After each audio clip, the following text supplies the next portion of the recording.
$306 versus $11 ramen. Is expensive really better?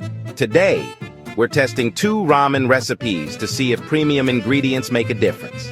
Stick around for the ultimate taste test. Welcome to Speedy Chef. Today, we're comparing a gourmet $306 ramen versus a budget-friendly $11 version, breaking down the ingredients, cooking techniques, and overall taste. Let's get started. Protein: Monkfish chashu, slow-cooked and cured. Broth: rich, collagen-packed monkfish bone broth infused with sake, leeks, and ginger. Noodles: handmade from scratch with nori for an umami boost. Toppings: sous-vide marinated eggs, crispy baby bok choy, and scallion oil. Special touch: finished with a citrusy ginger-lime essence.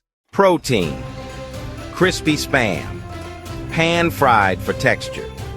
Broth: simple miso-based broth with instant ramen seasoning. Noodles: store-bought instant noodles. Toppings: soft-boiled eggs and scallions. Special touch: sesame oil drizzle for extra depth. Handmade versus instant noodles. Does fresh pasta make a difference? Slow-simmered versus quick broth.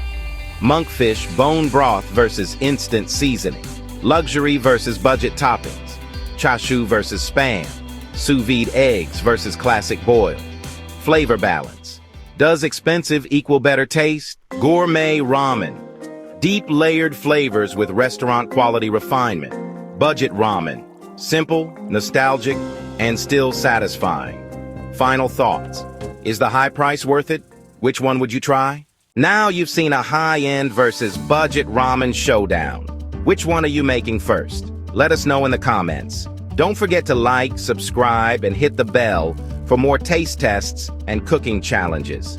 Want to explore more food showdowns? Check out our Speedy Chef playlist for expert comparisons and kitchen hacks.